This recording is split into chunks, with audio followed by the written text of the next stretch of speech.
Hey, this is Connor from MassiveRPGReviews, and this is my Dragon Age Origins review. I'm going to review this game because I've wanted to review it for a while now, but I just haven't had the time. And I just thought it'd be a cool game to review since it's one of those games that you just gotta pay once and you can play it. It's a really fun game overall. Long storyline. I'm going to be showing you guys the dwarf warrior noble storyline, and then I'll show you stuff from more in-game too from the same character.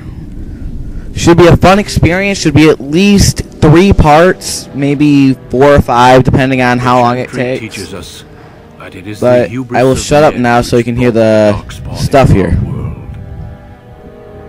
The mages said, but instead they destroyed it.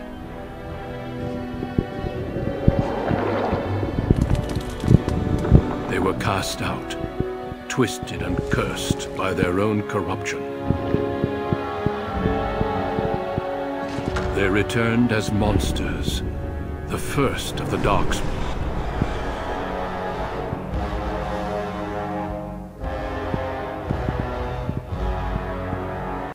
They became a blight upon the lands, unstoppable and relentless. The dwarven kingdoms were the first to fall, and from the deep roads, the Darkspawn drove at us again and again, until finally we neared annihilation.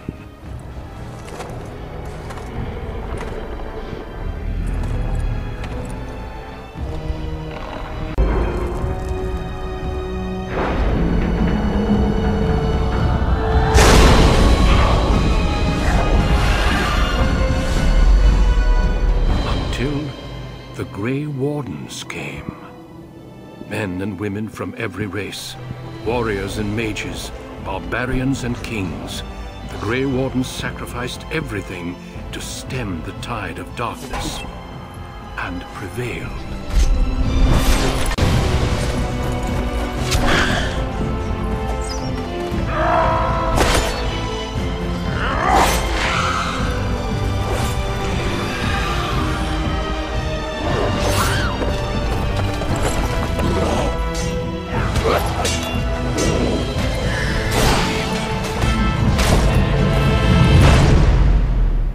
It has been 4 centuries since that victory, and we have kept our vigil for the Darkspawn to return. But those who once called us heroes have forgotten. We are few now, and our warnings have been ignored for too long.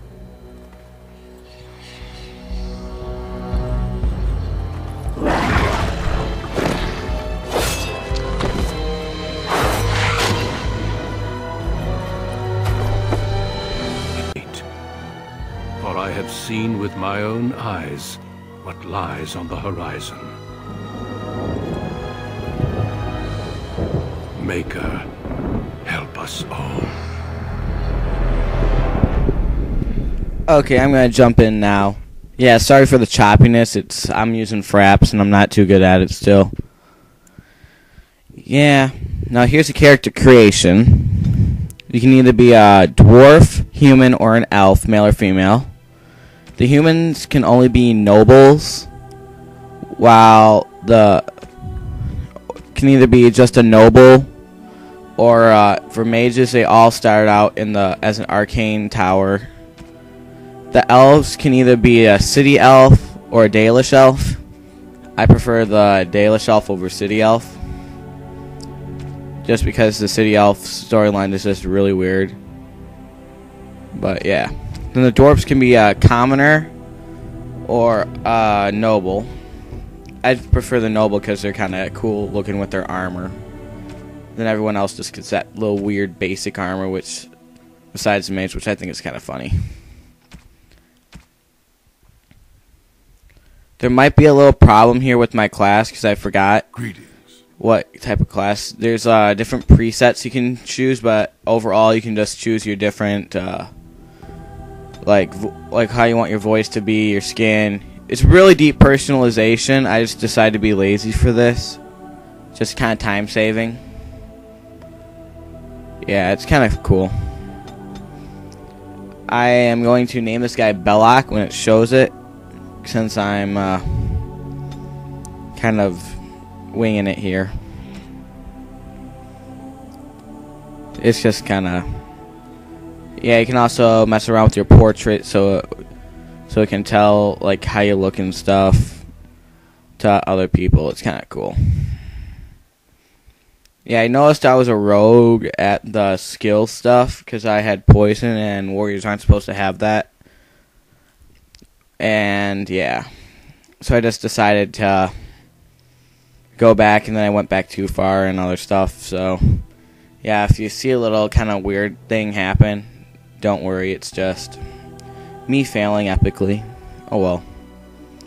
I'm still new at this. I'll get better and better. I might even redo this after a while.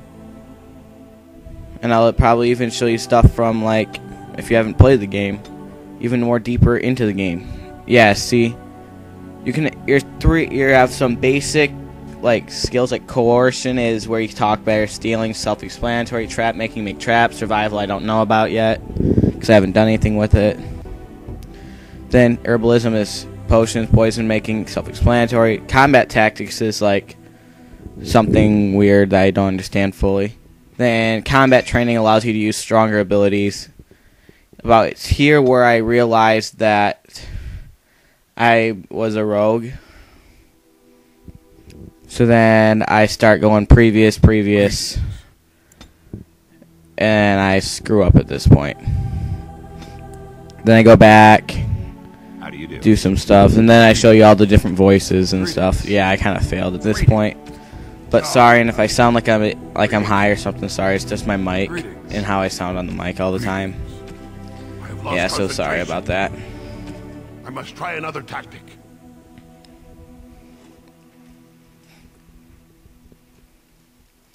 Yeah, his name's gonna be Belloc. Yeah, you can see the difference in the warrior stats compared to the other guys. I chose to have cunning because cunning will help with other things. Because I want to actually have a better coercion with this guy. Because then I can start stealing stuff from people and persuading them, which is kind of funny to do. It's hilarious when you bully an elf into giving you a sword that actually is worse than the sword for humans that you get. It's just kind of funny what happens. The elf part's later on. Sorry for saying anything about it. Yeah, I'm going to go two-handed because I really don't like swords and shields with dwarves. I'm going to probably choose, if I remember right, Mighty Blow. Yeah, it looks like I'm gonna. Well, yeah, it's a D&D based games, and D&D is Dungeons and Dragons. It's kind of fun. Personally, it's a game that I enjoy playing. We're gonna play on easy difficulty just for time's sake, and plus I haven't beaten the game on any character, which is kind of sad, but I am not that old and I have a very busy life, so I can't spend all my time playing these games. Wish I could. Yeah, it looks like I'm almost out of time. I'll shut up for this cutscene coming up here soon. If it ends during the cutscene, I am sorry. I will come back later. This is Connor signing off from MassiveRPGReviews. The larger of two known remaining dwarven cities in the world.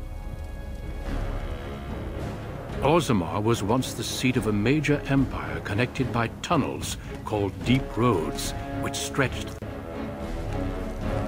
The city now stands alone, cut off from the rest of the dwarven ancestral lands by the Darkspawn incursion.